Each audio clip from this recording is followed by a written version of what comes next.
Hey guys, welcome back to my channel. It's your girl Marina here, and as always, it is always such a pleasure to come to you in another video.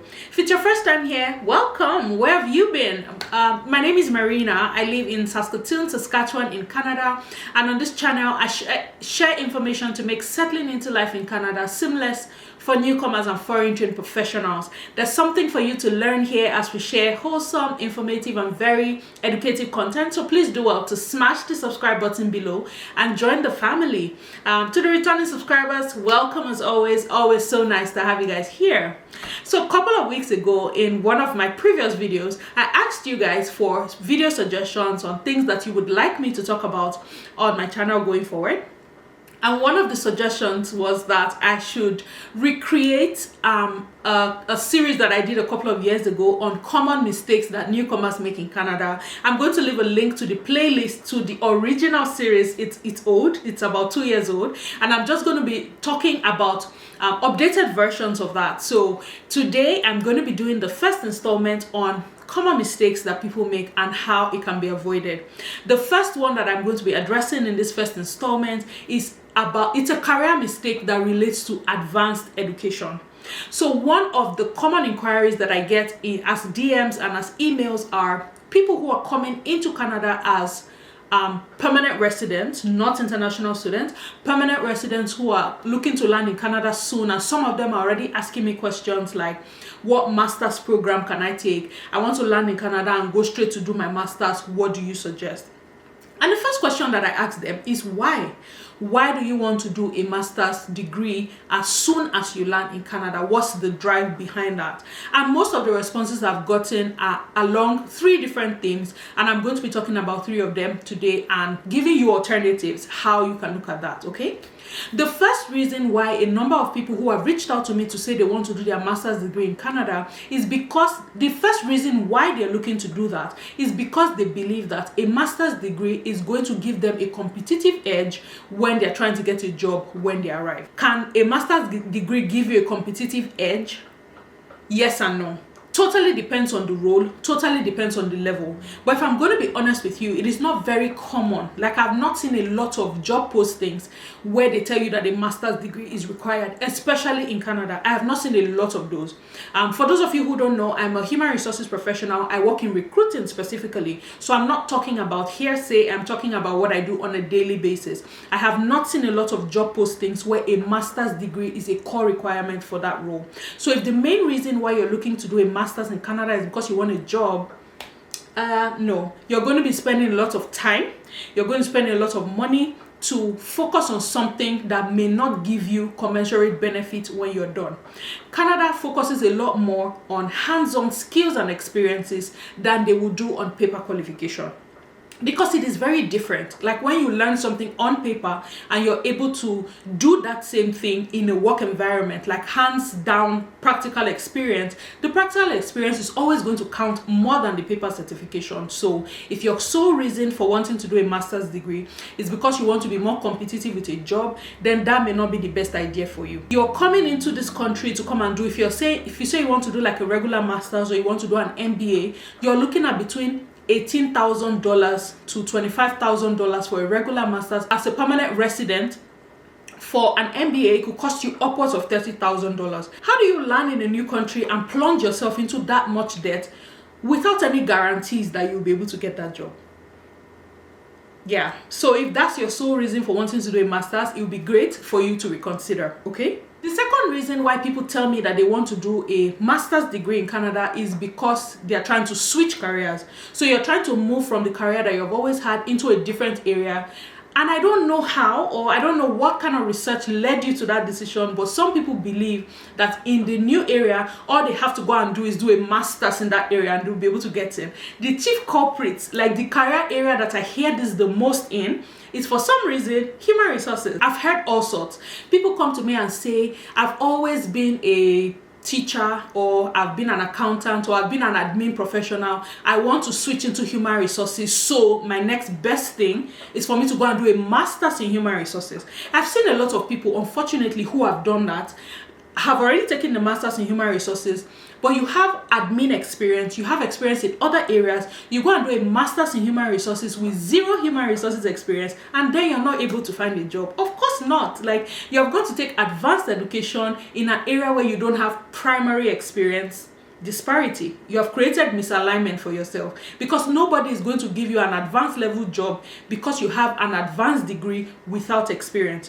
So if you're looking for a career switch, I think the first thing that you need to do is to do like an audit of your skills. Is to do like a skills audit. Check the skills that you already have compared to the skills that are needed to function in this new area. In a previous video, I've told you guys how to do that. I'm going to link it on the screen. I'm just not going to repeat that so that it doesn't become redundant.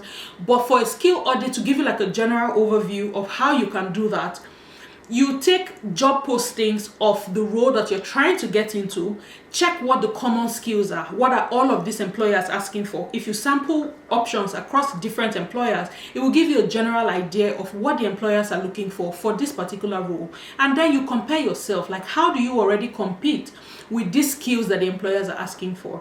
If you identify a common theme and you realize that, okay, this is a must-have skill in this new career you're trying to get into, and that's not a skill that you have, that's what should then inform the kind of certifications that you take to make yourself more equipped and more competitive in that area, as against going straight to do a master's degree. Okay, so you're going to be a little more strategic, a little more personalized in the kind of training you're taking, because you're going to be looking at your skills as compared to what the skills required in the market, and you will take training that helps you bridge the exact gap that you're trying to cover, instead of just going to do a master's degree because you think a master's is going to look better on your resume. Well, sometimes that master's can be a disadvantage on your resume, and I'm going to speak a little more about that. And then the third reason why a lot of people who reach out to me tell me, like when I ask them the why, the third reason that I've heard is because a lot of people come with the notion that the experience and the education that I'm bringing from my home country does not count. You guys,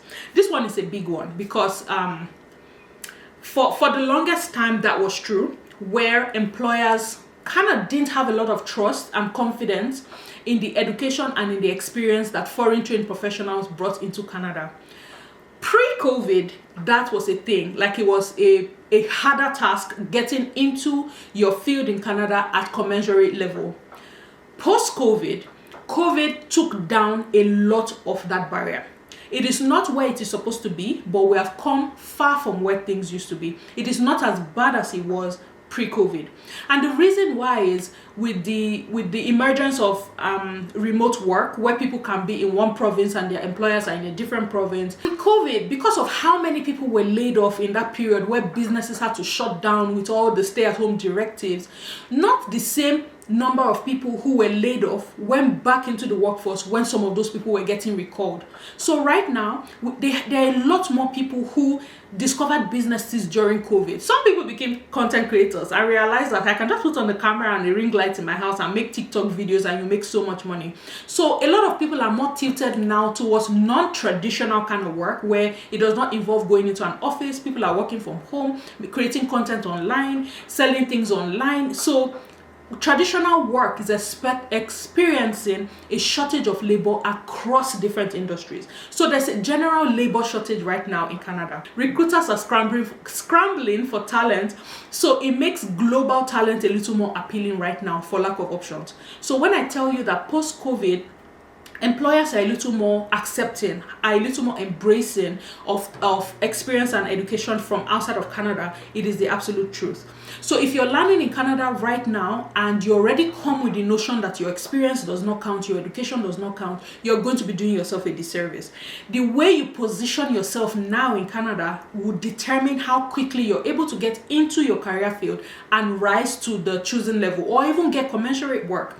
There are newcomers now who are landing in Canada, and within a week they're able to secure jobs. There are people who are coming within a month, they're able to secure jobs at the same level given where they're coming from. A lot of it just depends on how you're able to present the experience that you have, the skills that you have.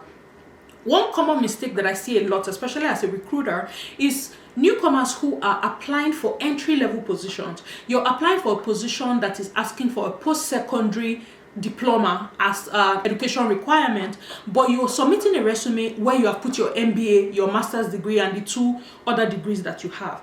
That's not, you're not positioning yourself properly when you do that.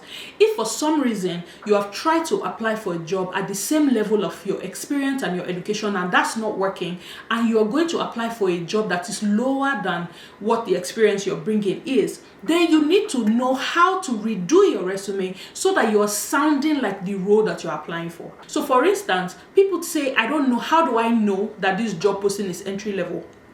How many years of experience are they asking for? Job postings will typically tell you what they're looking for. So if they're posting a job and they tell you they're looking for a post-secondary diploma or a post-secondary certificate, and they're looking for 1 to 3 years experience, that already tells you that that is within, or 1 to 2 years experience, that should already tell you that that's an entry-level position.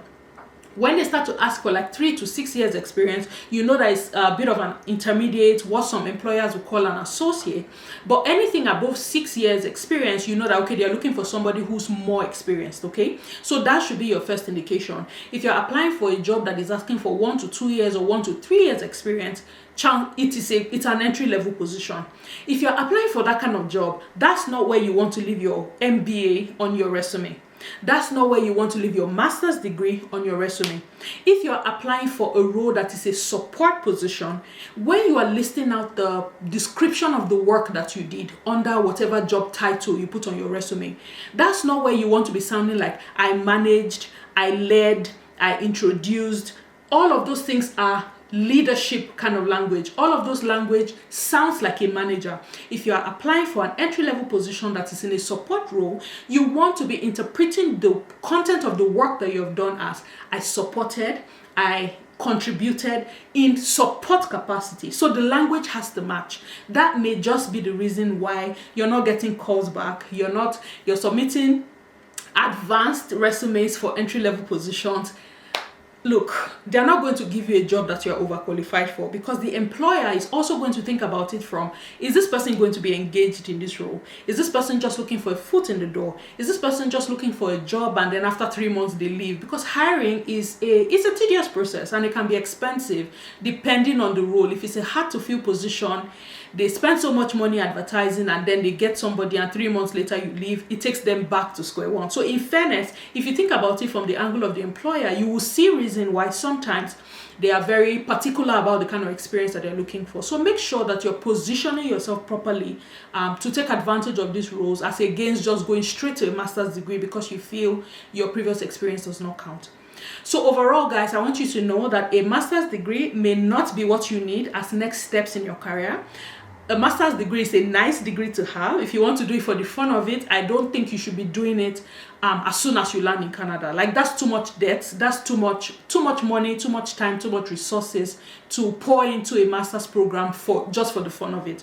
If it's a goal that you have, a number of employers across Canada offer education assistance programs where if you have worked in an organization and advanced education is part of your development plan, you can get your organization to pay a part of that education. Some employers are beginning to offer that as a benefit. So if it's something that you want to do, make it a goal. Create a goal to say, okay, in the next 5 years, I would like to do this. In the meantime, find a job somewhere. If you're lucky, you find an employer who supports education assistance. You might just be going to school to do a master's degree and your employer pays 100%. Some employers pay up to 100%. Some employers, depending on the percentage, it can be anywhere from 60% and upwards, So if you're going to do it just because, plan properly. Be strategic in how you're planning. Don't go and immerse yourself in student loans for a program that after you're done, there's still no guarantees that you'll be able to get a job. So I hope more people are able to avoid this mistake and make the best choices and the best decisions as you advance your career in this new country that you have called home. Well, thank you very much for watching this video, guys. I hope you learned from it. If you did, please leave me a comment below. Hit the like button. It helps the algorithm. And share this with somebody else who you know will benefit from this information. If you have other video ideas, something that you'd like me to talk about, do also leave that in the comment section below. A couple of other videos are coming based on the recommendations that you guys have made so far. So keep the recommendations coming. Well, thank you again for watching this video, guys. Don't forget to subscribe on your way out. We're trying to grow our family. Please hit the subscribe button. And until I come your way in the next one, it's your girl Marina saying thank you and have an awesome day. Bye, guys.